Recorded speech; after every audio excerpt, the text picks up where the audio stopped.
Okay, I'd like to call this meeting to order. It is 4:31, and we are at the Arvin Education Center for the Oldham County Board of Education regular monthly board meeting. We're going to start with the Pledge of Allegiance. Mr. Bohannon, would you like to lead us in the Pledge of Allegiance? I pledge allegiance to the flag of the United States of America and to the republic for which it stands, one nation, under God, indivisible, with liberty and justice for all. Thank you, Mr. Bohannon. We wanted to start our meeting tonight by taking just a few minutes of silence for what happened in Nashville today and recognize the students and faculty that were affected by that and give our thoughts and prayers to them. So we're going to take a quick moment of silence.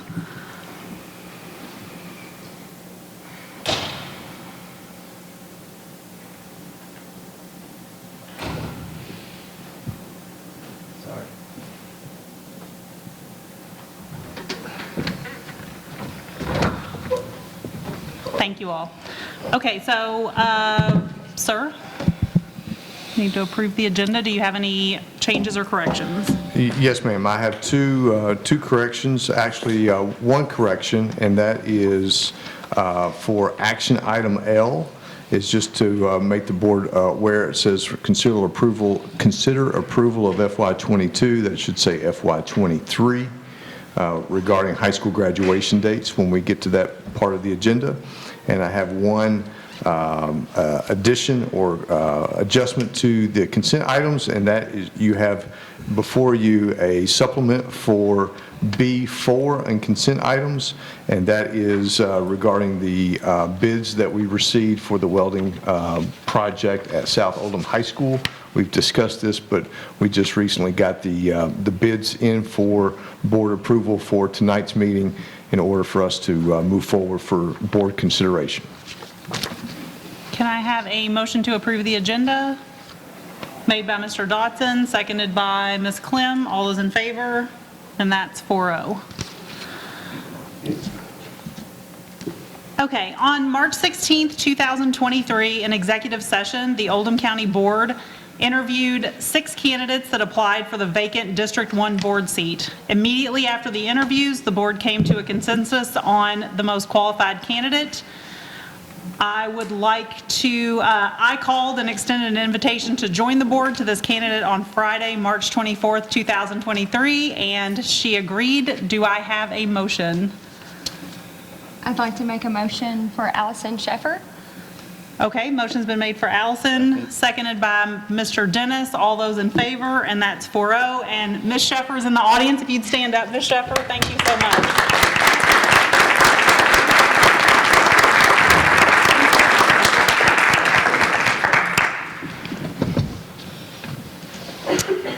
Next on the agenda, sir? Yes, ma'am. I'd like to invite Dr. Shelton to come forward and share the treasurer's report with the board.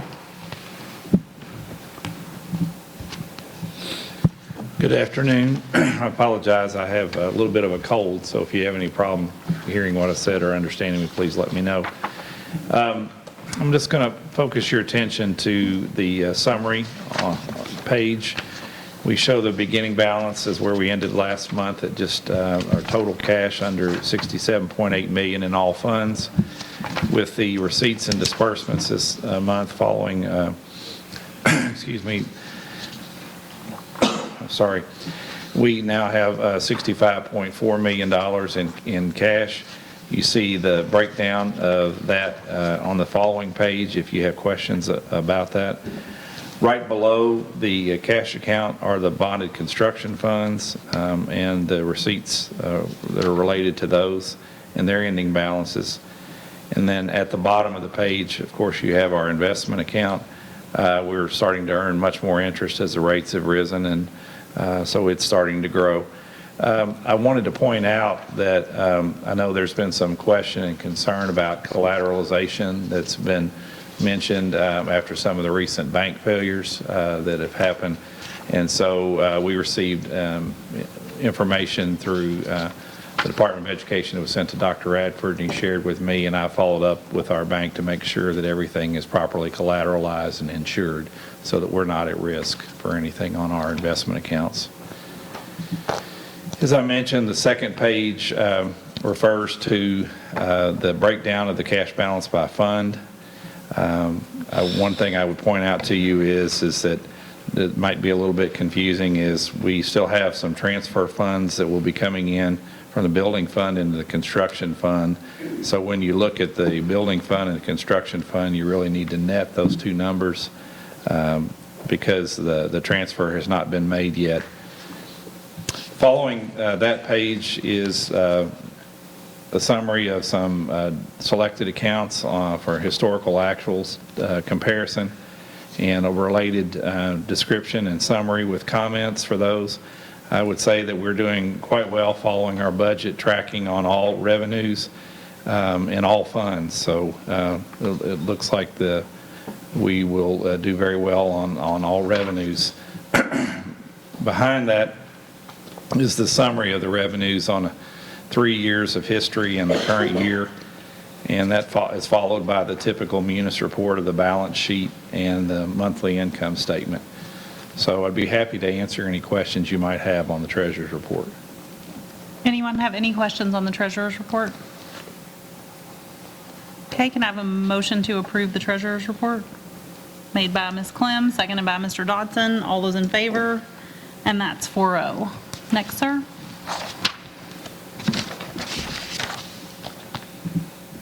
You have the bills and claims before you. I would present for your consideration 1,612 invoices among the operating fund, the exceptional child services fund, and school food service fund for a total of $6,750,724. We provided the detail for you and have answered your questions you've had so far, but I'm happy to answer any additional questions you might have. Board members, any questions? Your recommendation, sir? Yeah, recommend to approve? Have a motion to approve bills and claims? What number are we approving? Bills and claims number 6. Perfect. Can I have a motion to approve? Made by Mr. Dodson, seconded by Mr. Dennis. All those in favor? And that's 4-0. Next, we have meeting minutes that we need to approve. And there are several sets in here, so we will be going through a lot of these. The first one is from January 24th. It was the district finance meeting district finance annual meeting on January 24th, 2022. Can I get a motion to approve? Did anybody have any changes to those? Can I get a motion to approve? Made by Ms. Clem, seconded by Mr. Dodson. All those in favor? And that's 4-0. Next are minutes from February 27th, 2023. That was our regular board meeting. Anybody have any changes or additions? Can I get a motion to approve those minutes? Made by Mr. Dennis, seconded by Ms. Clem. All those in favor? And that's 4-0. The next was a March 8th, 2023 special called meeting.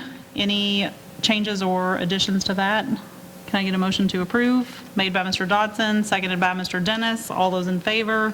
And that's 4-0.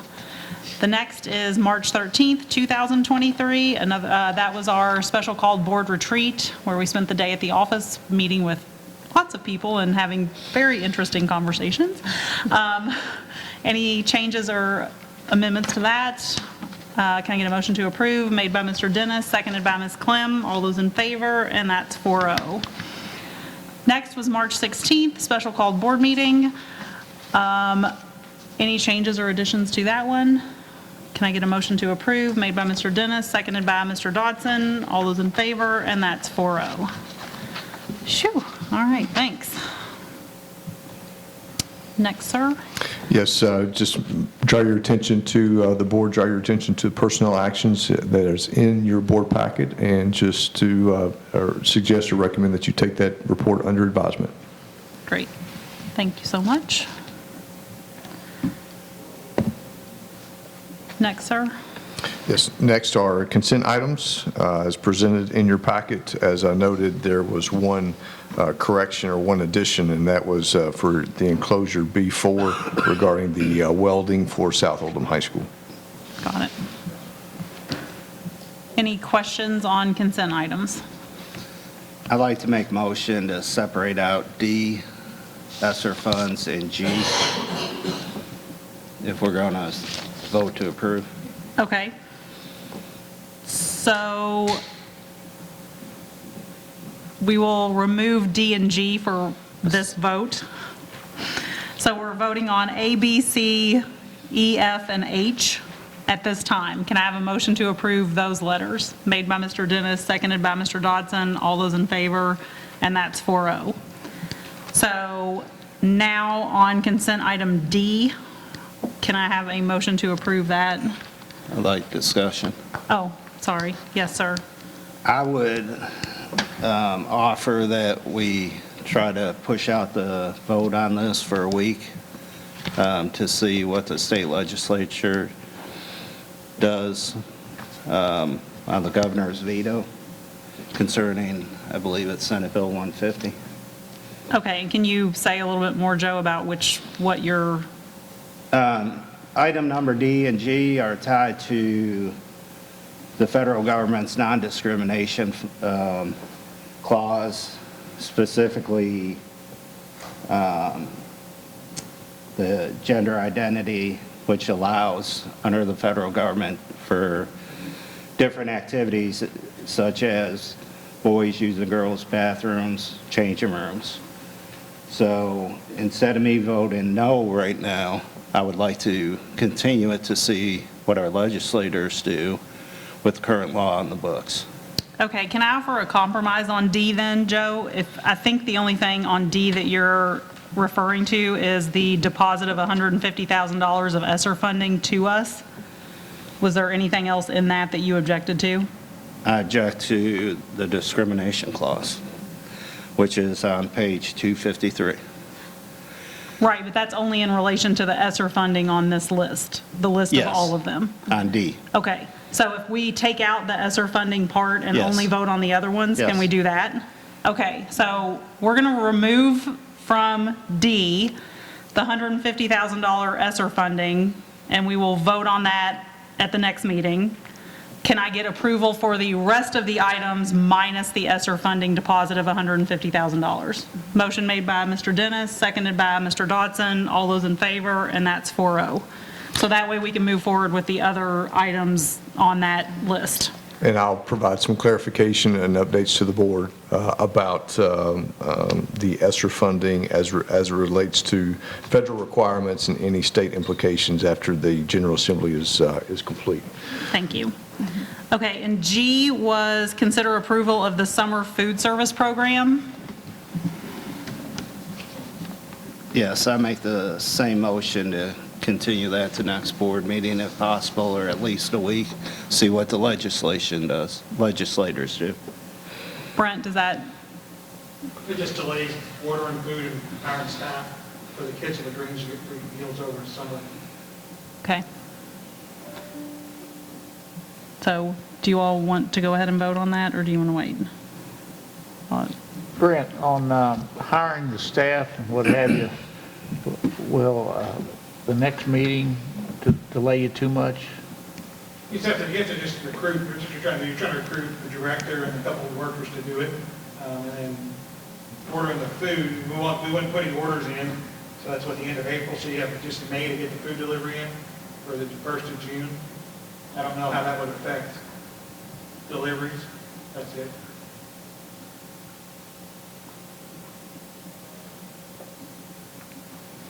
If you say you're gonna have it no matter if you get funding or not, then we can go ahead and do it, the board just has to cover the cost of it. Well, even if the state legislature votes something different, doesn't federal law override that anyway? Typically, yes. We have to buy food at different prices because we get it on reimbursement and wholesale. I don't know all the implications of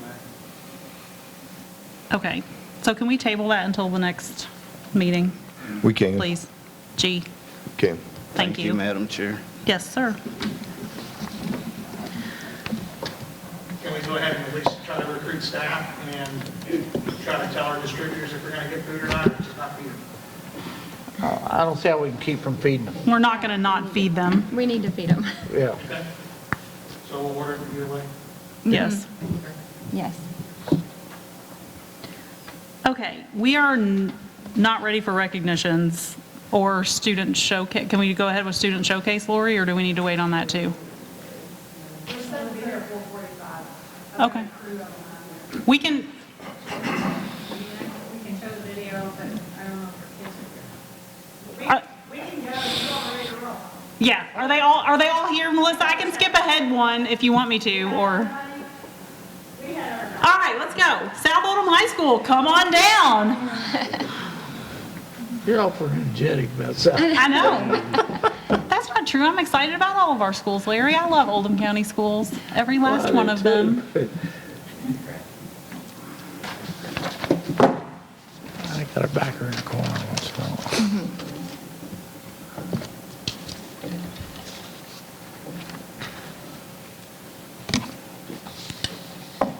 You all ready for this? Yeah. Thank you for having us and letting us do our showcase tonight.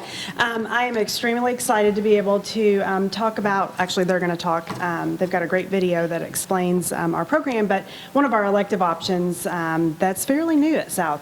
And I talked a little bit about it last board meeting. So with no further ado, let's get this video going, and then we will introduce everybody that's here with us.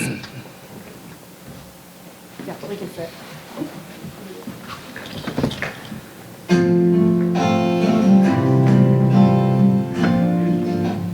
Most people think horticulture is just for growing plants and that kind of stuff. That's true. That's only one part of it.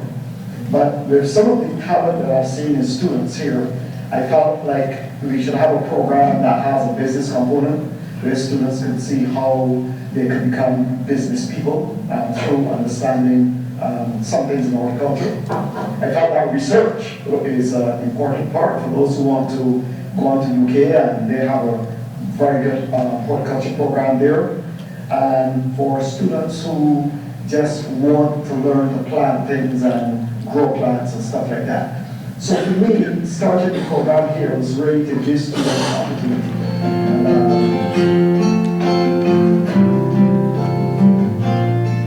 So earlier in the year, we went out to the garden and picked a lot of different herbs, mint, rosemary, and other stuff that we had growing in our garden at South Oldham High School here. So today we're able to blend that up and mix it in with some other ingredients, vinegar, garlic, salt, and other seasonings, and some onion as well, most importantly. And we're gonna eventually, right here, here's a little example. We're gonna mix it in with some chicken, and we're gonna have a nice little garden barbecue, you could say, to kind of remember what we learned this year together.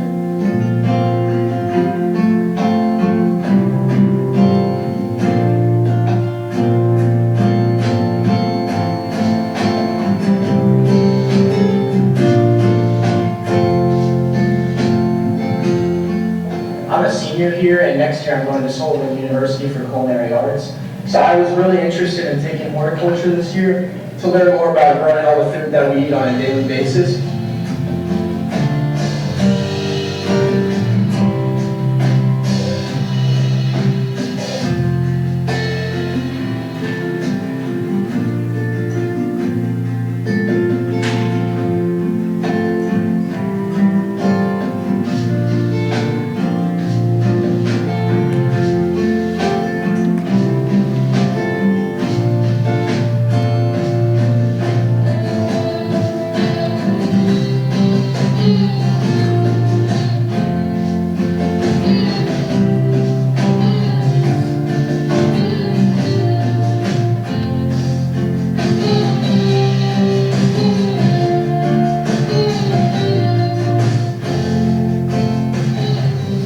So Ava, tell me about your floral arrangement you got here.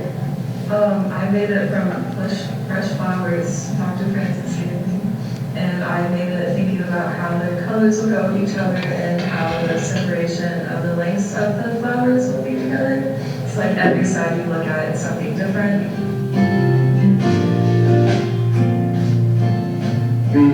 been running the program for 2 years, and I'm really happy with some of the results that we've seen so far. For example, this year we've been able to grow lots of tomatoes, we've been able to grow sweet potatoes, we've been able to grow pumpkins for the first time, where we allowed them to trellis, actually grow on the trellis that we set up. And we're able to donate quite a bit of what we grow to the Salvation Army.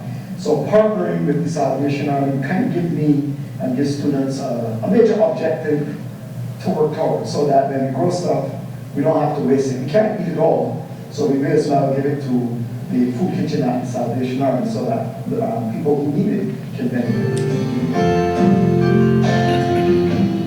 Almost everything that we've grown in this class, we can turn into a business. We've made a lot of foods, but we've especially made a lot of culinary herbs like these right here, and these can be very profitable. You can use them as a marinade, and it's been really cool to learn about them. We dried flowers and we made different pictures with it, and this was mine. I put a poem in the middle. I used the flowers that we pressed and put it around the outside, and then I learned how to dry the flowers out like that to create these, and just with a little creativity and a little business skill too. You can sew it though, because like for example, this one looks really nice. So with just a little creativity like this, there's plenty of money to be made in it.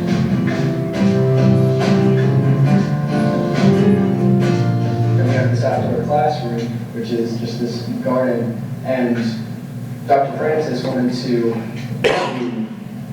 help build the outside classroom, and so he had us make furniture, which was awesome, and we learned to use a bunch of different power tools in general, really, and it was really cool.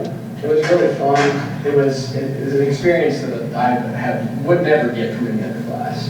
so we can't dig into the ground, so we had to look for other methods in order to plant the things that we needed to plant and still have the structure to plant them. So we used recycled tires that otherwise would have gone and let it go in the trash. They would have been used. And we also installed irrigation systems to make sure that even within the tires, the plants are still getting the nutrients and things that they need.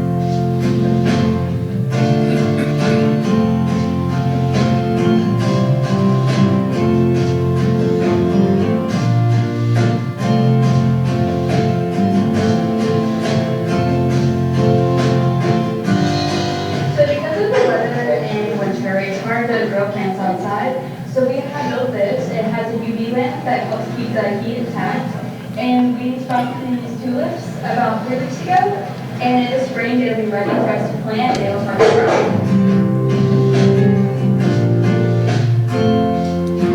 My advice for someone going into the program is definitely just to go in with an open mind. Like me personally, I've never really had a nature background. It's something that I've never really enjoyed until I stepped into the program with an open mind, and now it's my favorite class. I love being outdoors in our garden. I've learned a lot about plants that I never would have imagined. So I'm interested in photography, and it helps a lot because we get to take pictures of like everything we make and all the flowers and the plants, and it's good for the portfolio. My background is really in plant science and horticulture, and I'm just one of these people who just love plants and love outdoors. And when I came to South, I recognized that there are lots of students who have really good potential. Not all students like to be head in book all the time. And my teaching style is to help students understand stuff rather than using textbooks all the time.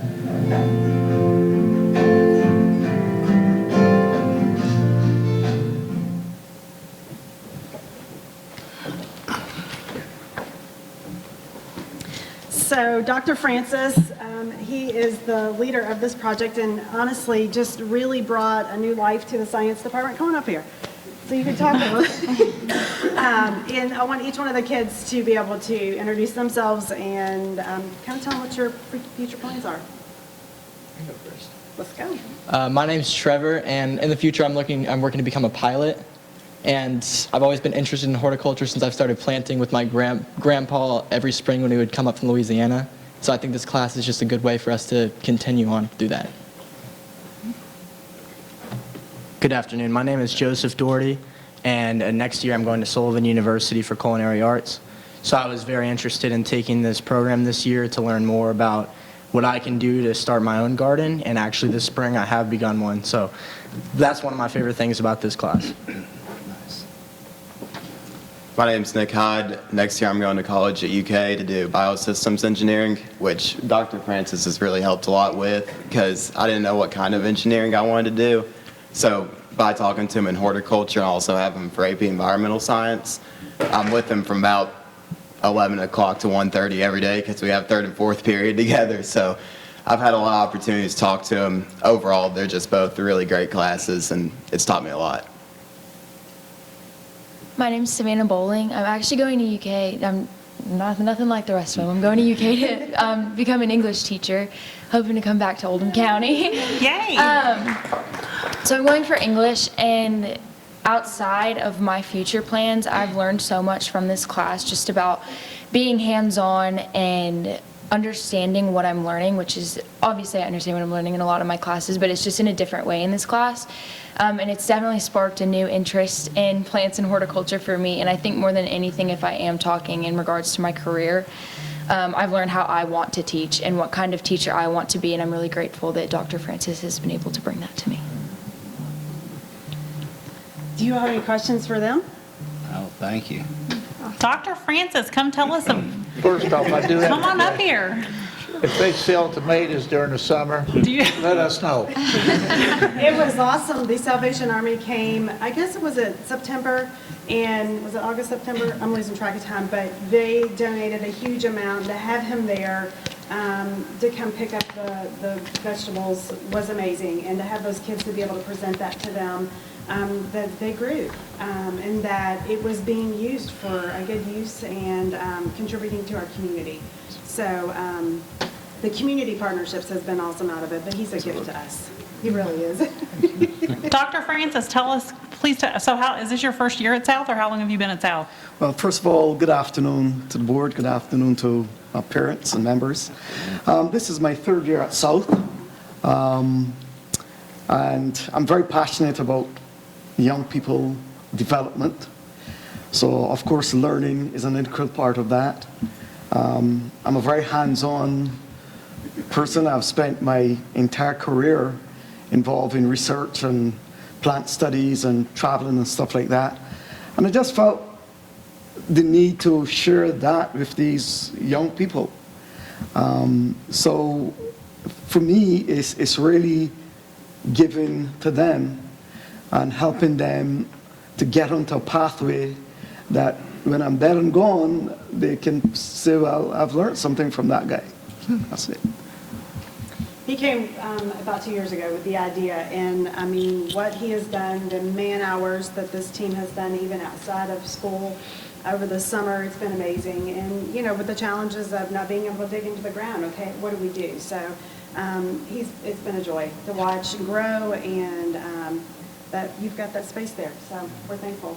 And we also want to do a shout out to Noel Nattinger's broadcast journalism team because they put it all together for us. Board members, any other questions? Very nice. Great. Thank you so much. That was wonderful. Thank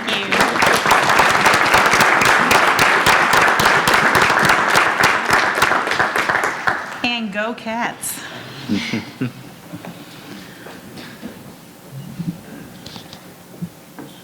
Normally, our public expression is a little bit later, so, and we're waiting until 5:30 to do our student recognitions. So I'm going to skip ahead to the superintendent reports, if that's okay with everyone. And, sir? Yes, ma'am. So I'd like to invite Britt Bohannon, Mr. Bohannon, to come forward and share a construction update with the board. Hello.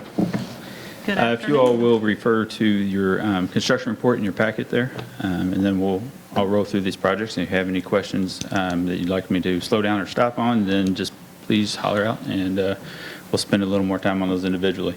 Oldham County Foundation repairs and roof project, phase 3, the roof replacement over the gym and auditorium roof.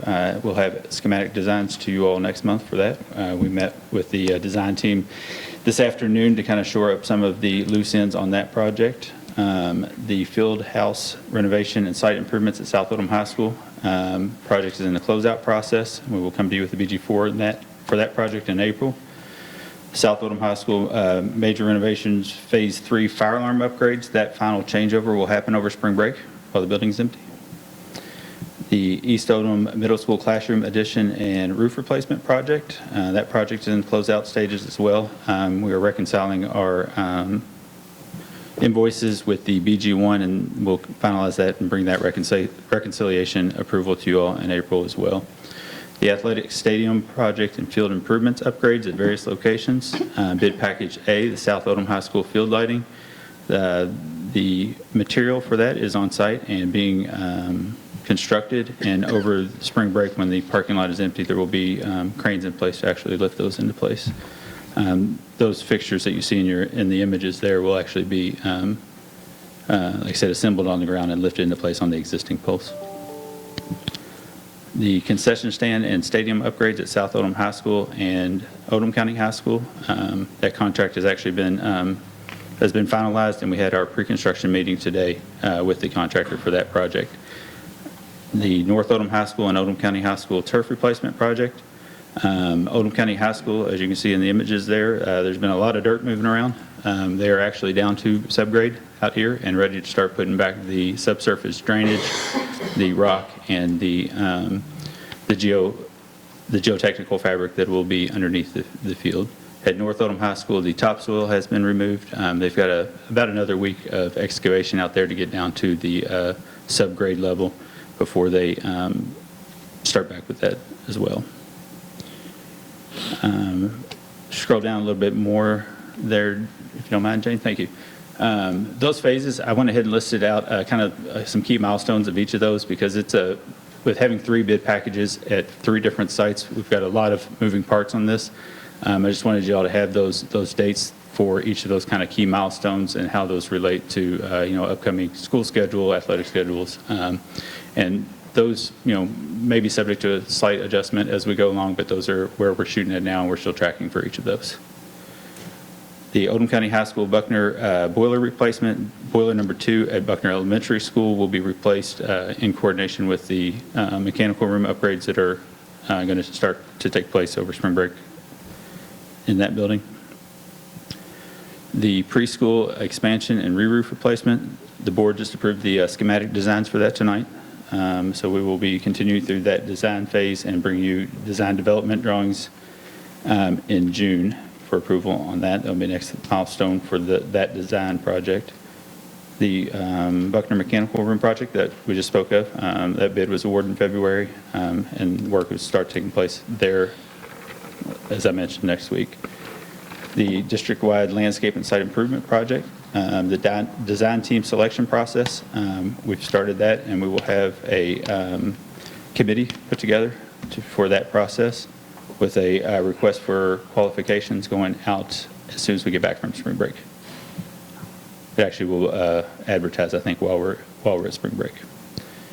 The Oldham County High School HVAC upgrades, you can see in the image there, there's been, it's clean as that mechanical room's ever been, and so they're making good headway there. North Oldham High School soffit and roof and metalwork repairs. We met with the architects a couple weeks ago on that project, and that being a Tier 3 project, we'll be going straight to construction document design, so we'll have those for you in May. The site accessibility at various elementary schools project. You can see in the images there, they've started work out at Centerfield Elementary and have made quite a bit of headway there with removing the existing play structure, the existing playground area, and starting to put the pathways and hardscape in. And in the upcoming weeks, they'll be finishing the curbs, and we've already got the purchase order in place for the poured-in-place surface and the structures that will be located at Camden Station and Kenwood Station. After they get to a substantial completion at Centerfield Elementary, they'll move over to Buckner Elementary School, because that has the next most amount of site work to be done. And then I've also included some key timelines on that as well for your all's reference. The Field 2 renovations at Oldham County High School and North Oldham High School. We will have the schematic designs. The schematic designs we looked at in February. The board approved last month the revised BG1 for that, and we will have the design development drawings for you all in April to review for that. I've asked the architects today to go ahead and include that in next month's agenda items. That will include some 3D renderings and stuff so we can get an idea of the full scope of that work at each of those locations. The career tech renovations at Oldham County Middle School. The board, I reviewed the schematic designs this week with the team, and the board's approved that earlier today. Those those schematic design drawings, as well as the schematics for the same improvements addition at South Oldham Middle School. That one having a little more construction involved is going to be a little bit staggered of a timeline there, but our goal is to get the Oldham County Middle School project out and bid it as we finish up the design phase for the South Oldham Middle School. And then also the board approved the award of contract for the South Oldham High School shop renovation. So we are eagerly anticipating getting that rolling. We've spoken with South Oldham High School, so after spring break, that project will be, or that area will be turned over to the contractor to start demolition work in that space. As you scroll down here into the smaller projects, or the former Liberty asbestos abatement and demolition, the topographic survey has been completed of that, and the big documents and the asbestos abatement documents are being put together for that. South Oldham Middle School toilet partitions have been completed, the replacement of those. The ECS improvements that we've been kind of ongoing at South Oldham High School have been completed. North Oldham High School batting cage and storage building out there, I'd say is about 99% complete, but they're using it. So we got a countertop that we're missing out there that'll be at the small overhead window.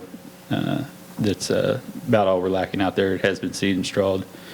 And flooring replacement at North Oldham High School that we have in the media center and the computer lab adjacent to the media center will take place over spring break. Central office interior renovations and site improvements. Survey was received last week or so, and the BG2, BG3, and DDs were on tonight's agenda. So we thank you for that approval, so we keep moving on that. The Oldham County preschool sign has been installed. The earthwork around the signs will be completed in coordination with another project here on Buckner campus shortly. The Oldham County High School lighting, actually I need to give you all an update on that. I'll bring that to you all next month. I left that one off there. I apologize about that.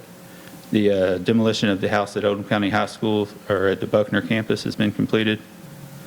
Safety and security upgrades at various high schools, Buckner Alternative and Arvin Education. Actually, the installation of the halo sensor started today here at Arvin. So those will continue this week with the calibration and testing continuing through spring break.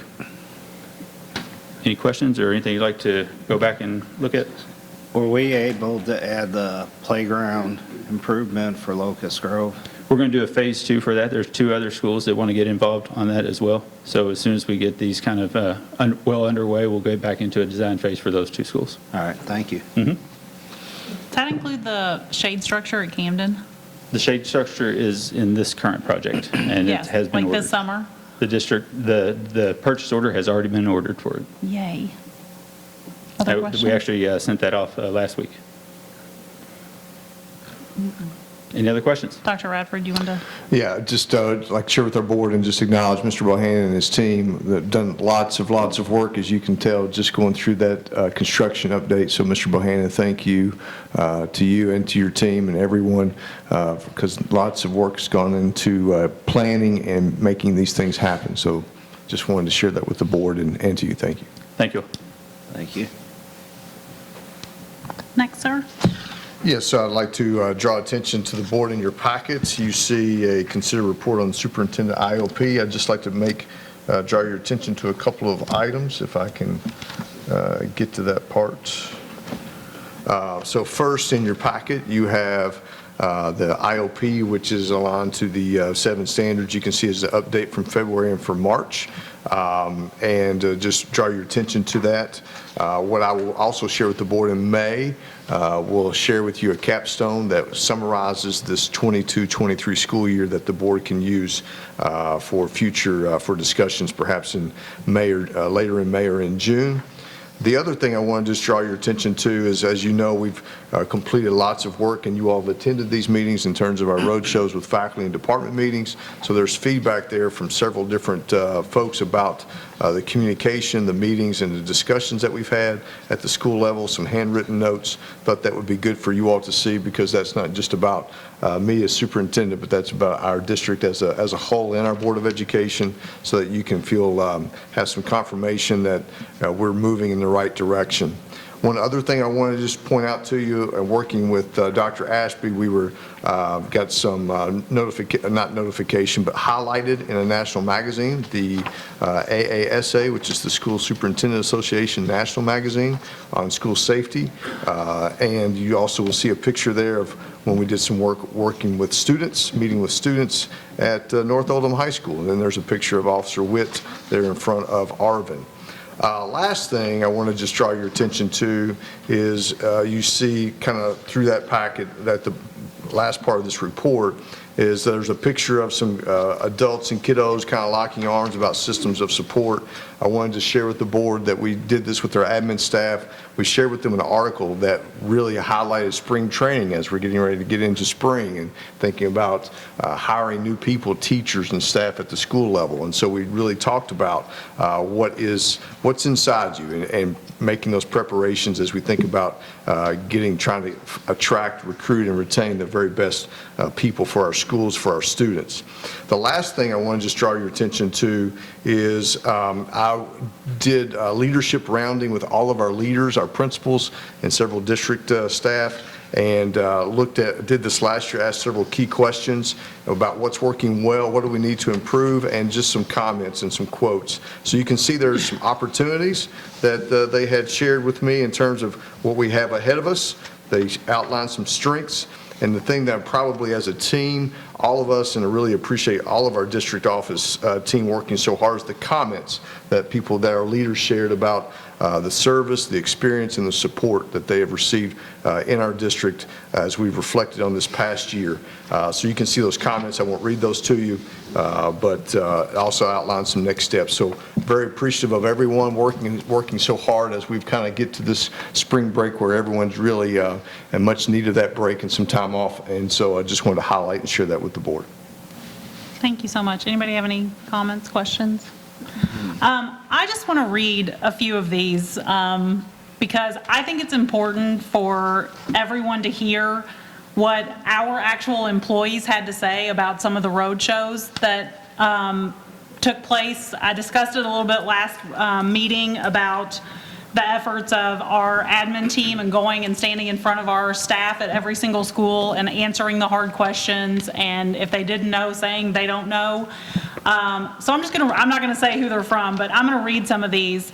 Over the past few months, I have been incredibly impressed with the efforts of our current leadership to make the necessary adjustments and sacrifices to start returning Oldham County to the elite status it deserves. Thank you from the bottom of my heart for the difficult work that you have all been a part of to change the course of our district and to offer more support for our educators. That was one of them. It would be hard to overstate how much I appreciated the road show at fill in the blank today. It's difficult to address critical feedback in a genuine, authentic way, but you guys absolutely nailed it. Thank you so much for taking the time to meet with us and all employees around the district. Seeing you on a regular basis at admin staff has helped me gain a greater appreciation for the work you do and has led to increased trust in the district and optimism for our future. These aren't my words, they're not words from anybody else. There's dozens in here of feedback. I received personal feedback from people stating how nice it was that board members attended and also that our admin stood up in front of everyone and didn't shy away from anything. I am so hopeful for Oldham County Schools and the direction, Dr. Radford, that you're taking our district. Ms. Six, Dr. Smith, Brent Deaves, Mr. Shelton, Mr. Bohannon, Lori, Jane, everybody, Jeff, the amount of effort that our admin team and our principals and educators are digging in and doing the hard work. And I am so hopeful, and I hope that everyone left those road shows feeling the same way that the amount of people that got back to everybody did. So thank you again for that, all of you, for going and answering the hard questions and listening and making adjustments to the calendar and to teacher work days and to all of the stuff as you went through the road shows and got feedback from our staff.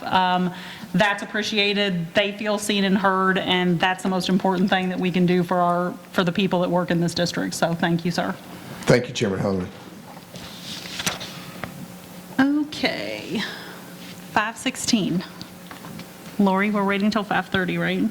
Okay, we're gonna go to, Brent, I did have a question. Did we have any storm or wind damage from the 2 bouts of storms that came through at any of our schools or facilities? We had some. We actually were pretty lucky that we didn't have any substantial building damage. We had a couple of trees down that landed on fences. We had a tree that was leaned up against Oldham County Middle School, but it was pulled off and cut down without too much even noticeable damage to the building.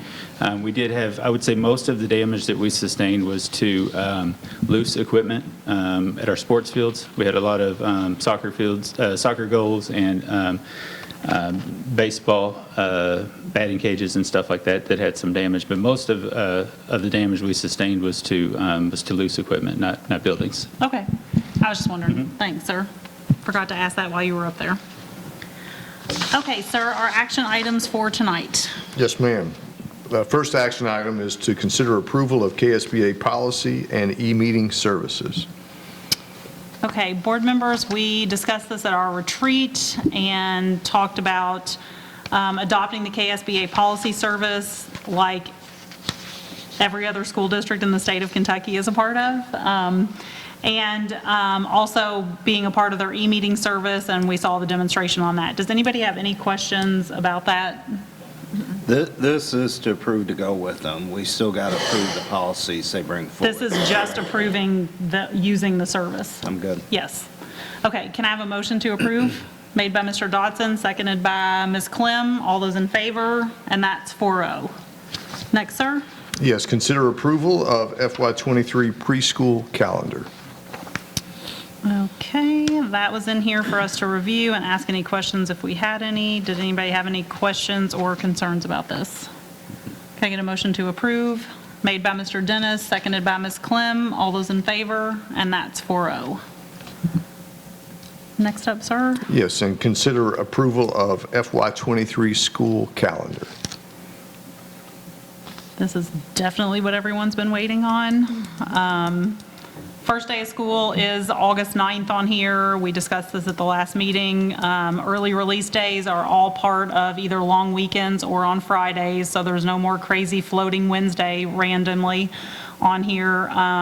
We do have the Monday after spring break as a teacher work day because that's when the eclipse is, so that's a little bit of an extension. At 2 o'clock. 2 p.m. Get your own glasses. Go out and look. Any questions or comments about the calendar? Can we make sure on Eclipse Day that our staff is able to go with their families, especially if they have little kids to do it? We can. So we're not here the whole time. Thank you. Okay. Can I have a motion to approve the calendar? Made by Mr. Dotson, seconded by Mr. Dennis. All those in favor, and that's 4-0. Next, sir. Yes, consider approval of FY23. That was the adjustment that we made at the beginning of the agenda tonight for OCS high school graduation dates, times, and venues. Okay. Need to talk about this just a little bit. Jefferson County's meeting is tomorrow, and that's when they announce. And for those of you that aren't familiar, we take second stage to JCPS. We do not have any venues here in Oldham County that can hold the amount of people that we need it to for our graduation ceremonies for our high schools. So we have to basically be in a slight holding pattern. We can't set the dates tonight. We have to wait until JCPS announces tomorrow night. We did not get any heads up ahead of time on what they might select. So basically, what we are approving tonight is the authority for Dr. Radford to decide the date, time, and location for graduations as more information becomes available. We did, at our board retreat, look at the options and talk about the dates. So this isn't something that he doesn't know how we feel or what our input is, and it's not that we haven't been explained and haven't been able to say anything. We do have some options on here.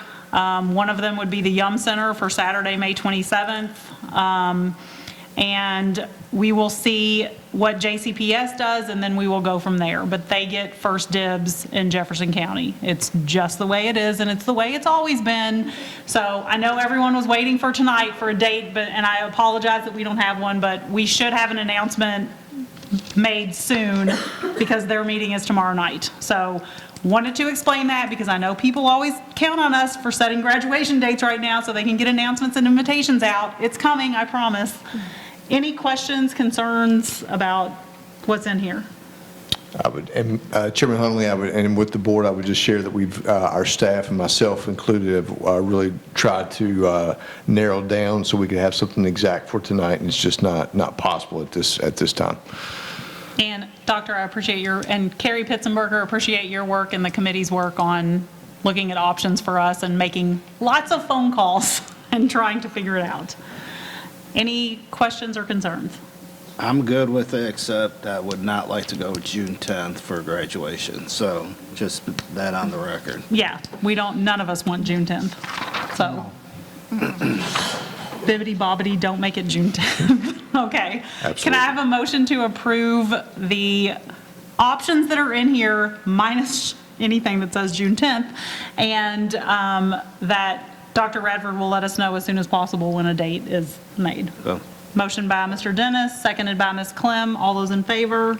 I'd like to remove the option June 20th too, May 20th. May 20th. Oh, I like okay. May 20th. They don't even graduate. They haven't even finished school May 20th. Yeah, but you're looking at Memorial Day weekend. Well, still, they need to finish school to get their diploma, or they're going to have to come back and get their diploma. We could hold a diploma 4 days.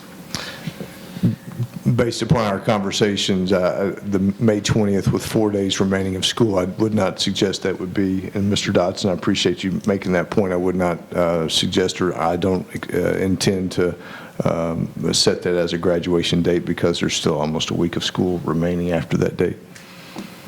And we do have an option 1 of the Yum Center on Saturday, May 27th that's sitting there. And just for people that want to know, regardless of where it is, 10 a.m. will be Oldham County High School, 1:30 p.m. will be North Oldham High School, and 5 p.m. will be South Oldham High School. So you can bet on that. Okay, so can I have a motion if we agree to take out option 3? Can I have a motion on the other 2 options made by Mr. Dodson, seconded by Ms. Clem? Sorry. All those in favor? Joe says no. 3-0. 3-1, sorry. Okay, next, sir. Yes, consider approval of student requests for early graduation. Okay, that information was in our packets, and it's 2 students. Can I have a motion to approve? Made by Mr. Dodson, seconded by Mr. Dennis. All those in favor, and that's 4-0. Okay, we're at 5:24. We got a couple more things. Do you want to go ahead and give the information items? Okay. Just knock those out? Yes. Do you do those or I do those? I can't remember. You do those. I do those. Okay.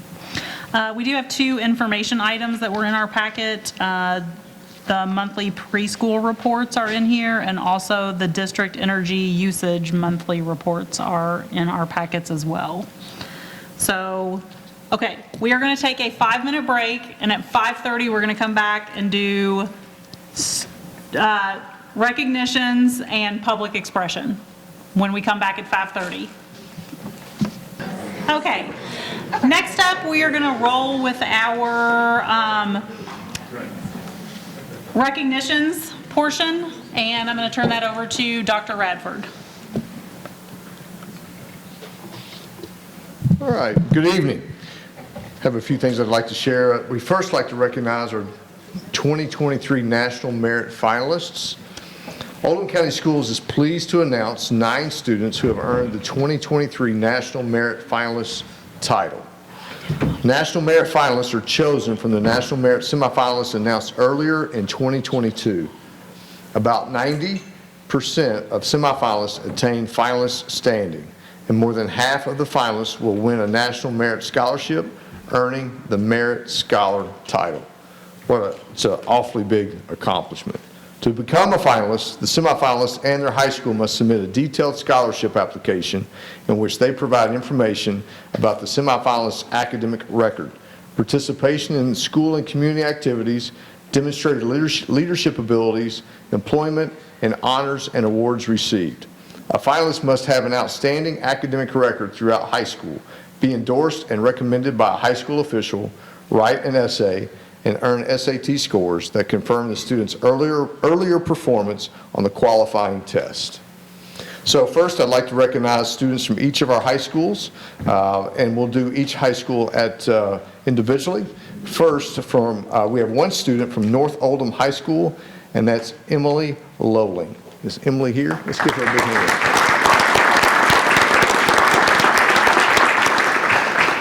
Okay. Next, from Oldham County High School, we have several students. First is Madeline Brittany,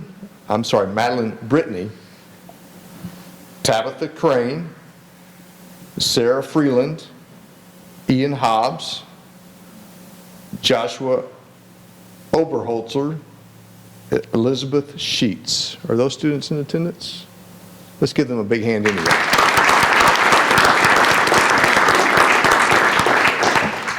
We did have several students and parents let us know that they would not be able to attend this evening just because of activities, but we still want to recognize our students regardless.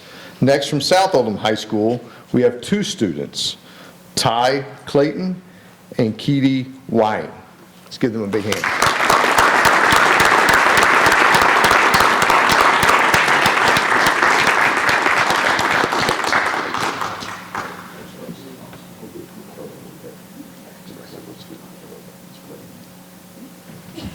Dr. Joe.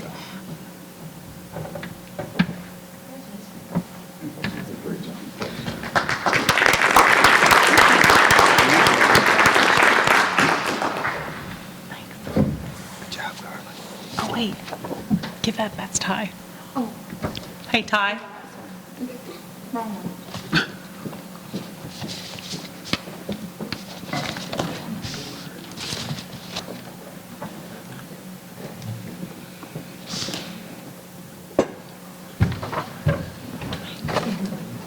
Okay, I have one more recognition I'd like to do. Oldham County Schools Community Partner. John Mashad has spent countless hours photographing some of the most interesting moments in sports across our district. John's commitment to Oldham County Schools shows in everything he does, and many of you have seen his work on display in our buildings. We want to thank him for telling our athletes' stories through photography and for his breathtaking photos that have graced our hallways. We also are so thankful to have a strong partnership with people like John. So please help me recognize John Mashad for his contribution to our story.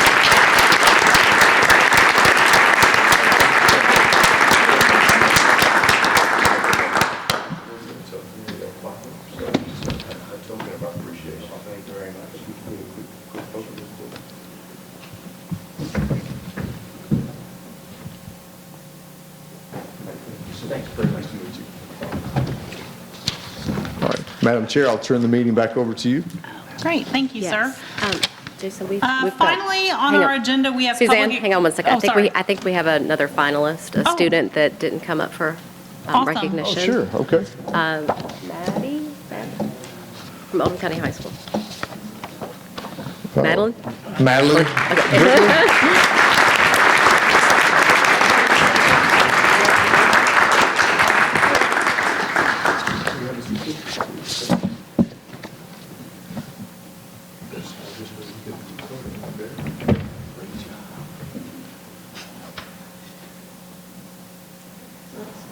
Great job. Thank you.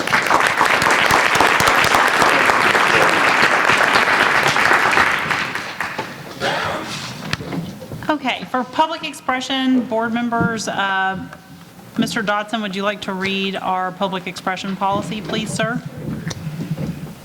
The public and the news media are permitted to attend all open meetings of the board. No person may be required to give identification in order to attend such meeting. Exception: the chairperson may impose conditions upon attendance at a given meeting only if each condition are required for the maintenance of order. The board as a whole shall have final decision as to the appropriateness of all rulings. Public comment period. Each regular board meeting shall include a public comment period of at least 15 minutes. Any board rules and policies regarding conduct during the board meeting shall apply during the public comment period. Individuals or groups should contact the office of the superintendent prior to the next scheduled meeting in order to be considered for inclusion on the agenda. Persons wishing to address the board must be first recognized by the chairperson. Persons who wish to address an agenda item should seek recognition at the time the board considers that particular item. Persons who wish to address the board on a non-agenda concern are asked to seek recognition from the chairperson at the presentation item on the agenda. On the speakers, the chairperson may require the name and address of the speaker. The chairperson may rule on the relevance of the topic to the board agenda. The chairperson may also establish time limits for speakers as may be required to maintain order to ensure expedient conduct of the board's business. The board as a whole shall have the final decision to the appropriateness of all rulings. The board will not take official action on non-agenda issues introduced by the public in the meeting at which they are first introduced. Thank you, sir. We have 11 people wishing to speak. What is the pleasure of the board for speaking? 3 minutes? 3 minutes good with everyone? Okay. 3 minutes, and Mr. Dodson, will you be my timekeeper, please? Yes, I will. First on the list is Teresa DeLue.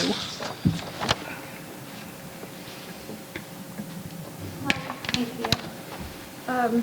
I just wanted to know if there's any updates on the visitor lunch issue. If there is, can someone email me with them? Also, another thing, I brought it up a couple of years ago with our special needs. With Oldham County, they go and they place them where they think the kids will be best served, which is wonderful. Buckner was an excellent school for our son. No complaints whatsoever there.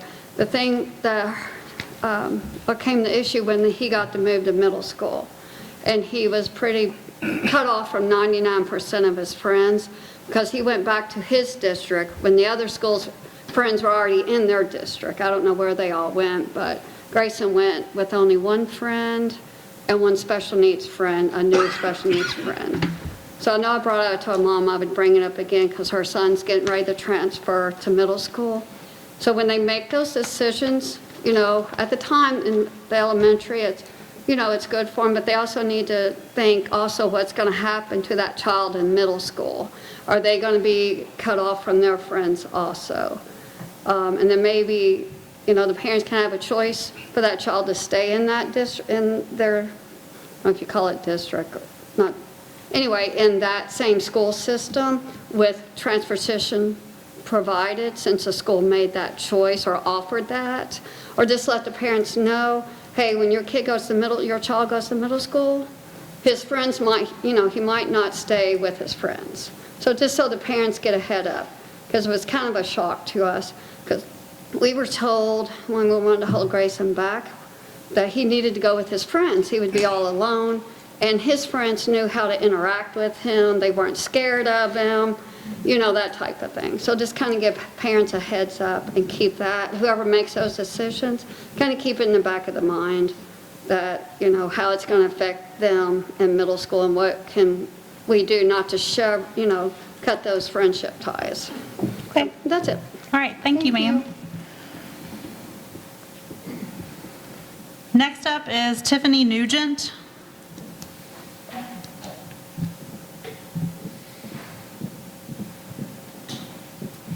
Thank you. I want to admittedly say that this is my first board meeting, so I'm happy to be here. It's very insightful. Second of all, as someone who has made an entire career out of balancing people decisions, human resources decisions, balanced on a budget, I appreciate the work that you've had to do to raise our teachers' salaries, which is much needed. However, it's unfortunate that I've had to find out about some of the cuts to the Gifted and Talented program through social media and not through information directly to me. And I have a child in the Gates program. And so I was a little shocked when I found that out. So I come here to say I have an open mind and I'm not going to pass judgment on what the program is going to be without more information directly from the board. Don't think you can make those decisions just based on what you've found in social media or from your friends. But I do ask the board here what the impact of a Gates program has had on my child. She has asynchronous development very, very clearly. And Gates has been a place for her that she's found that she fits in. She goes to middle school next year, and I'm very excited for her to go to middle school. But the only thing she talks about is, can she go with her Gates friends? Because her normal classroom, her teachers have been wonderful. They have to give her extra work. She reads books in math class because it's too easy for her. And so I ask consideration of the board to inform parents more of what the plan is, what's going to happen to those students. I understand that the Gates coordinator position has been eliminated. I understand that the PTP teachers' roles were eliminated.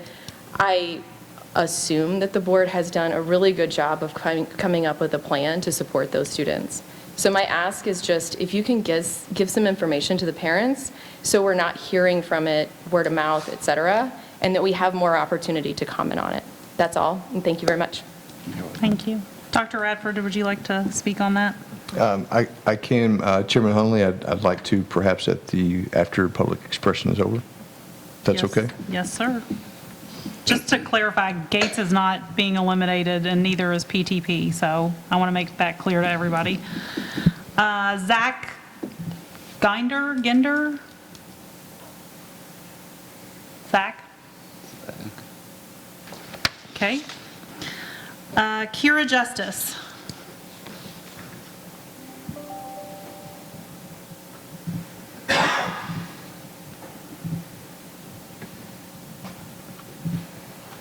Hi, Kira, welcome. Thank you.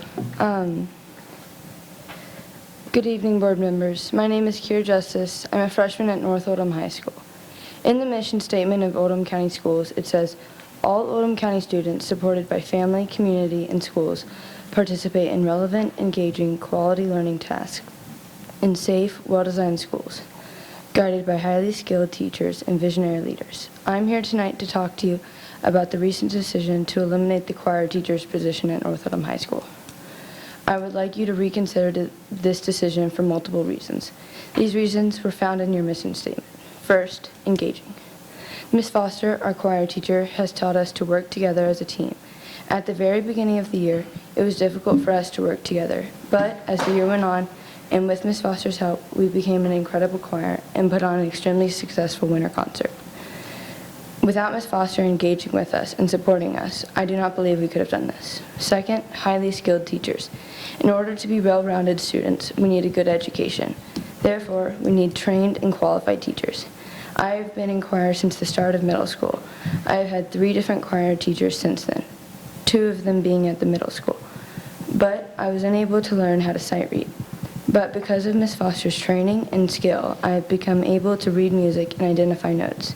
Without a choir teacher, I feel it would be extremely difficult for incoming students to learn these skills and be successful in class. In choir, you have to have a good teacher. Ms. Foster certainly is. She's a bachelor's of music and education vocal. I believe that it is her knowledge is why we are so successful in class and why many students thrive. Third, relevant. Choir is very relevant to education. There are proven statistics that explain that choir has benefits. For example, the organization Chorus of America states that children who have correctly trained choral teachers are achieving higher grades, where 45% of parents whose children sing state their child receives all or mostly A's in mathematics versus 38% of non-choir parents. This goes to show that choir improves the academic performance of a student and increases their success. This proves that not only does a good choir teacher improve success amongst students, but it helps students participate in relevant, engaging, quality learning tasks in safe, well-designed schools guided by highly skilled teachers and visionary leaders. Thank you for considering my request. Thank you, Kira, very much. You did a great job. Jessica Jones.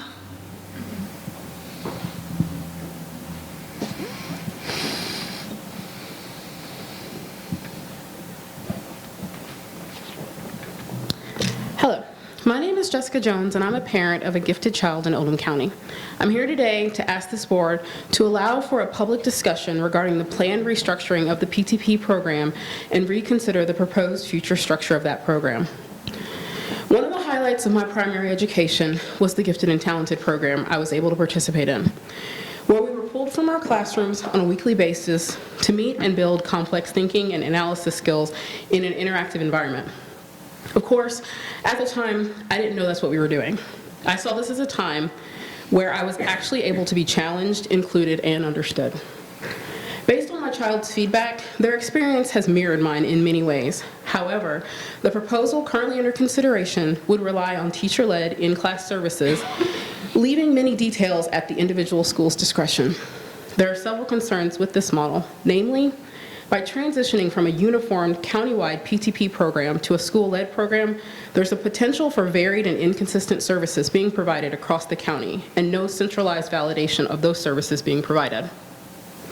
Second, this relies on in-room teachers already responsible for so many activities within their ever-growing classrooms to successfully differentiate for high-ability students and spend independent time with their PTP students teaching appropriate materials. Unlike the current PTP staff, many of these teachers will not have gifted education certification.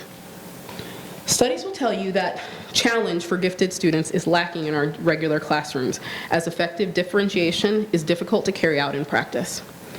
A 1991 study reviewed pull-out gifted programs and showed that pull-out models in gifted education have significant positive effects for variables of achievement, critical thinking, and creativity. In closing, I'd ask that the board remember that special classes for gifted students is not a luxury and it's not a privilege. They are appropriate educational interventions. The very essence of education is to push our children so that they can fulfill their potential. I'd ask that this board reconsider the proposed restructuring of the PTP program and allow for public discussion regarding the future plans. Thank you for your time. Thank you.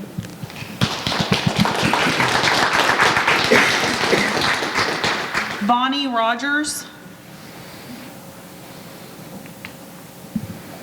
Thank you so much. I appreciate the opportunity.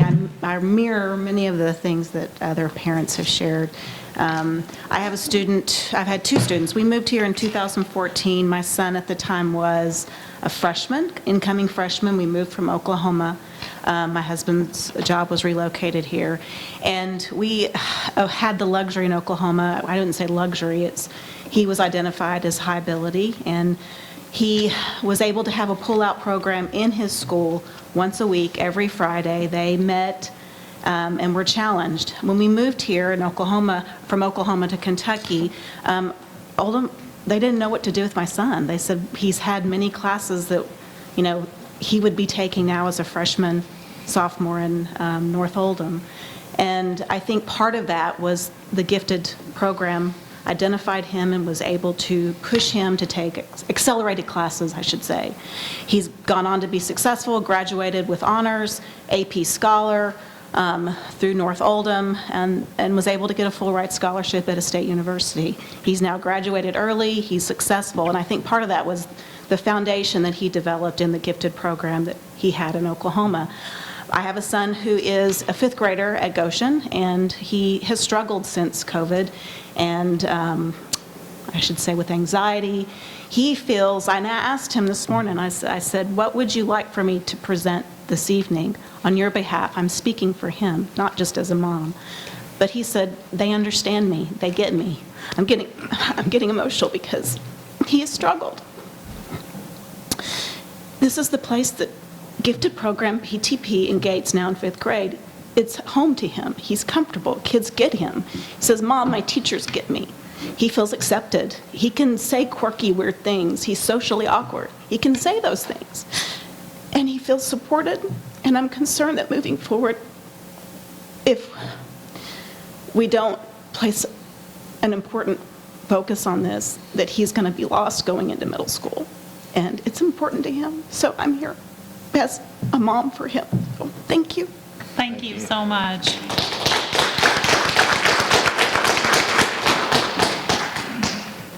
Rebecca Reichert.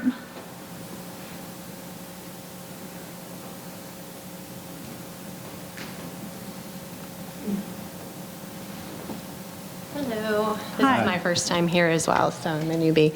But I have a daughter who goes to LaGrange Elementary School. She's 7, and she's in the PTP program. And I think similar to the first lady who spoke, I think just having more information about what it is that's going to be happening would be helpful.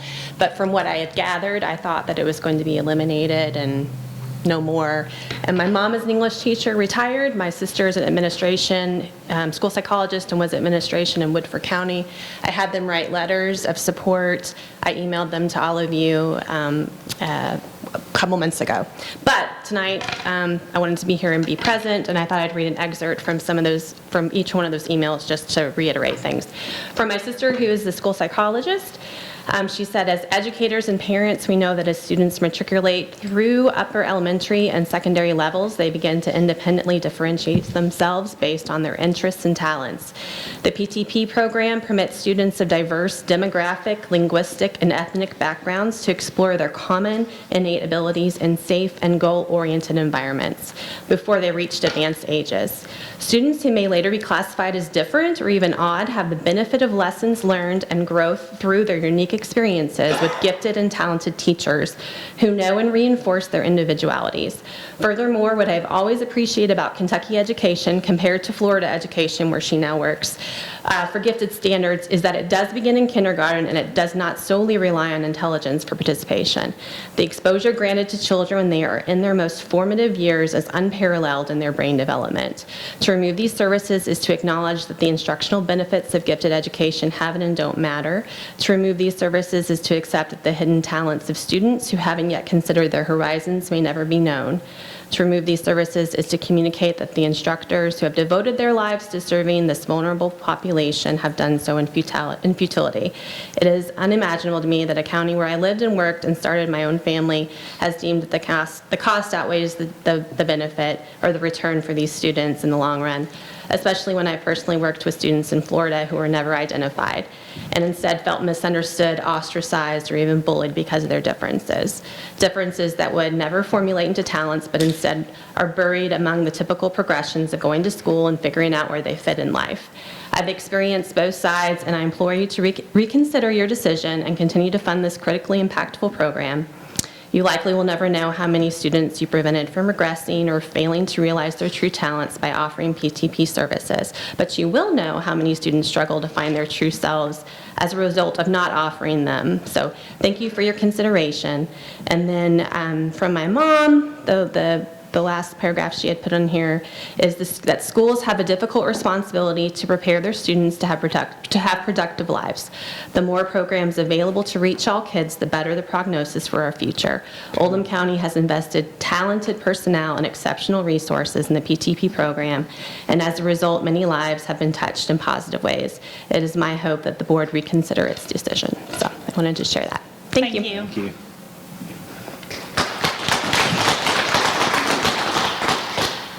I'm probably going to butcher this name, but I'm going to do my best. Sandeep Goyal? Close? You got it right. Hi, my name is Dr. Sandeep Goyal. I'm a professor at the College of Business at University of Louisville. My son is in second grade and is part of the PTP program, so I'm here advocating for it as well. At the College of Business, we have separate honor sections for our students, aka our gifted students. We do so because these students need a different level of challenge than other students. You heard several parents talk about that, in their statements. Changes that you propose, and as I understand, of course I don't understand them very well, to the PTP program would be detrimental for several reasons. Most importantly, it would take away the ability of students to learn not only from their teachers, but from their peers. I think in our classes, we talk about this all the time. I'm the director of the MBA program at UFL, that our students learn more from each other than they learn from their teachers. And having teachers who are very qualified, particularly qualified to talk about their subject matter is very, very critical. Last year we started UFL High School of Business. So this might not be known to you, but so you probably know about this. So we started UFL High School of Business program because we hold Oldham County schools in very high regard. This shows our belief in the reputation of the Oldham County school system. Programs like PTP are critical to maintaining that reputation, and I don't think those changes are very positive. So all the College of Businesses, at least the top College of Businesses in US and around the world, have to go through an accreditation system. So we have our accreditation visit happening right now. It's a 5-year review that happens every 5 years.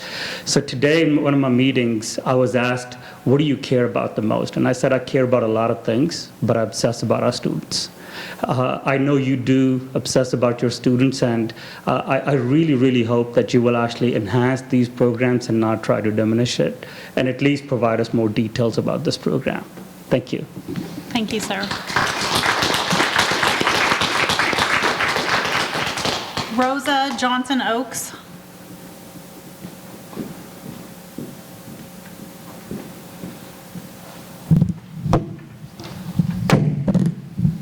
Hi, my name is Rosa Johnson Oaks, and I'm here to express my concern with the PTP push-in model.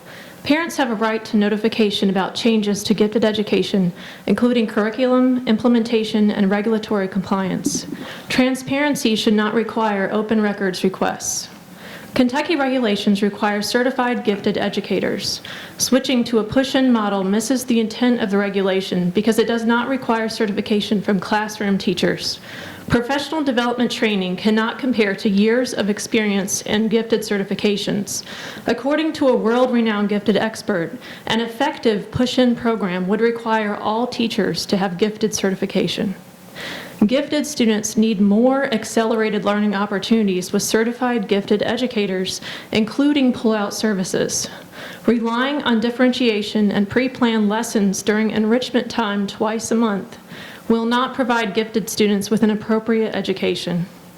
Our Gates director expressed grave concern about restructuring and made a plea for PTP.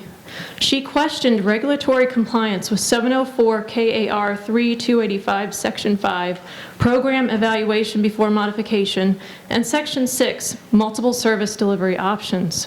She voiced particular concern for overworked classroom teachers and assistant principals who find it challenging to differentiate and who lack the training or the time to offer consistent multiple services to students, noting that assistant principals expressed dire concern.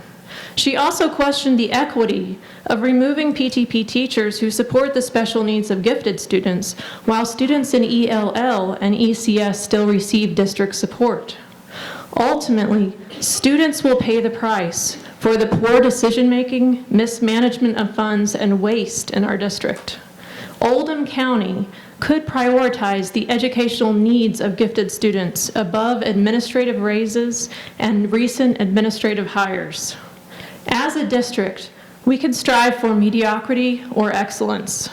Rather than remove service options and gifted educators, we can choose to improve and expand our PTP program. We are all here because we care deeply about education.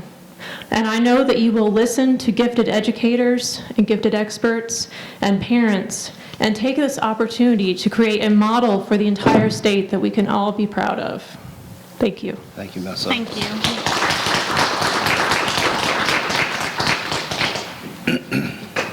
Shelley Lee.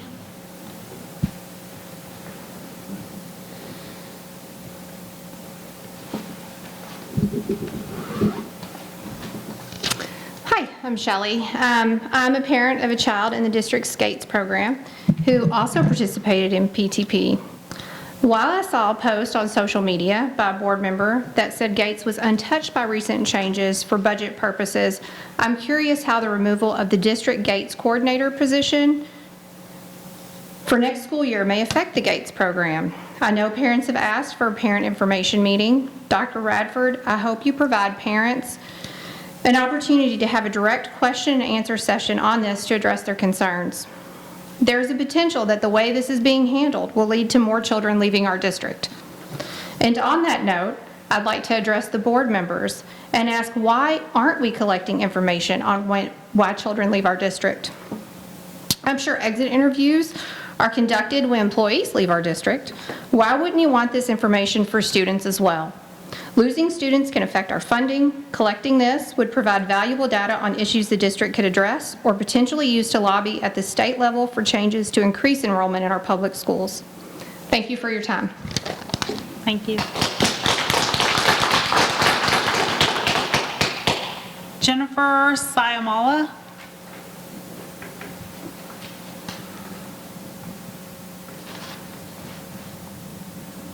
Hi, my name is Jennifer Schammel. I was here a couple of months ago at another board meeting talking about disability issues. I'm going to be talking about both disability and gifted issues because my child kind of falls in both. My child attends South Oldham Middle School. I chose Oldham County Schools based on a reputation of academic excellence, moving here from across the country. But what I've learned is that what was advertised was misrepresented. If Oldham County has the best schools, then why am I being contacted by family after family whose kids are not getting their services that they're supposed to be getting under federal disability laws? They sell their homes and invest in new homes here in Oldham County only to be disappointed that they're getting less disability supports than the places where they left. I wonder what's going to happen to our property values when more people realize they're getting less and less and less than what they were promised. Gifted families are in a similar position when they believe that they were going to get high-quality curriculum that challenges their kids, and now they learn that the curriculum is not what they thought they were getting. When they try to find out what's happening, they're just getting sent in circles rather than getting clear, open communication. Gifted parents are just now getting a sense of what it's like for us IEP parents. There's also a major crossover of parents that fall in both groups, since many gifted kids also have IEPs or 504s, with many of them being twice exceptional families. Gifted children who have one or more disabilities. Giftedness can be masked by disabilities. This is the category my child falls in. Cutting staff means that even less children will be identified and supported. We need engaging curriculum that makes kids excited to learn, not worksheets with fill in the blanks or coloring and cut and paste projects in middle school. Not web quests where kids spend time learning by Google or turning on movies when there's no lesson plan. Or how about some actual books to study from at home rather than a one-page fill-in-the-blank worksheet to memorize? I'm sure a lot of parents know what I'm talking about. We need to develop kids to their fullest potential to enter the workforce. I know this from my past professional experience managing partnership projects between the #1 semiconductor company in the world, Intel, and high schools back in Portland, Oregon during the height of the explosion in technology jobs. Following that position, I recruited for them for several years and then became a college admissions advisor. When Gates parents and disability parents realize what's going on, there will be a mass exodus to private schools and homeschooling. What other choice do we have? You'll see property values go down and your resources shrink. Quoting an article from the New York Times titled, "With Plunging Enrollment, a Seismic Hit to Public Schools," it said, when you lose kids, you lose money. Oldham County Schools needs to do better. They have the capability to be better, and our talented kids deserve it. Thank you. Thank you. Dr. Radford. Yes, so first I'd like to thank all of those who spoke this evening for public expression. I appreciate and respect the thoughts that were shared. A couple of typically board meetings, as I would just share with our board respectfully, board meetings are not designed for two-way conversation. That's not to be disrespectful to those who come forward and speak. Respect that. It's just not designed for that to happen. But I would like to make a couple of comments. Just remind our Board of Education, appreciate the young lady who spoke, the student who spoke about North Oldham High School. Just remind our Board of Education that allocations are given from our board to SBDM councils, and then they make those decisions. I've spoken with our principals regarding that, and so they're informed, and then we'll work with the council to make sure that they provide the support, reallocate those resources, and develop a master schedule to meet the needs of students. So I just share that for our board, but I do appreciate and respect the young ladies coming forward. You did a really nice job, as Chairman Hunley spoke about. In regards to our students with disabilities, it is our job as a school district. We have approximately 12,150 students currently today. It is our responsibility to educate and give the best experience, the best learning opportunities to every student, whether they have an IEP, whether they are gifted and talented, or whether they are neither one of those two identified, or any other identification. That is our responsibility. In regards to PTP and Gifted and Talented Education Services, which is the acronym used as, GATES is the acronym that is used to describe or refer to gifted and talented. In our school district, primary grades, when we think about primary talent pool, we have approximately, Christian, I see you're here from the ERA, don't quote me on this number, but we have approximately 3,000 students in our primary grades. Approximately, I'm sitting here just doing my math as I'm sitting here tonight. It's my belief as superintendent, and I'm responsible for every student's education and their services, that it's our responsibility to unlock the genius of every student in every grade level across our school district.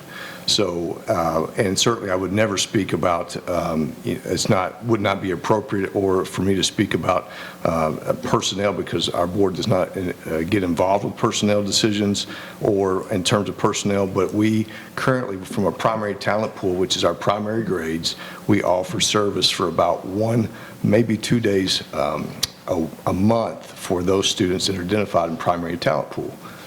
Our focus is, as I mentioned, about unlocking students' genius. Our plan and our response is not to focus on those 1 or 2 days, but what about the other 17, 18, or 19 days that happen during the course of the school month where students are given the best access and opportunity. So what I'm essentially saying is we want to expand that opportunity. We want to enhance that. I can appreciate the concerns about, well, what does that look like? We still will plan to offer enrichment activities, whether that be after school and on Saturdays, in addition to what just restructuring what that looks like during the school day, and being mindful of what we're asking our teachers to do, but we have the staff to be able to do that. I cannot speak as to whether or not our folks in our school district what specifically every person has shared, but we want to provide the best support for that, and we will do so. So in regards to GATES, Gifted and Talented Education Services, this happens after 3rd grade when we identify students, and I will share with our Board of Education that I have no intentions, as long as I'm superintendent, to ever ask that we would make any adjustments to staffing and the service we provide for Gifted and Talented Education Services. Both of those things are required, and we will continue to meet those requirements. I do appreciate about the follow-up and the communication, and we will do that. We're working on that, and we'll have more information to share both on our website and with our parents. And certainly, I very much respectfully appreciate how you all shared your concerns this evening, and certainly we don't have anything to hide, but we will share more information. I've spoken with some of our parents, and we will do that, as I've shared with some of them individually after spring break when we return back later this spring. So thank you for your time. Thank you, sir. Anybody else have any board members have any questions, comments about anything? Can I have a motion to adjourn, please? Oh, sorry. Do you have a recommendation, sir? I recommend to adjourn. Can I have a motion made by Ms. Clem, seconded by Mr. Dennis? All those in favor, and that's 4-0. Thank you all.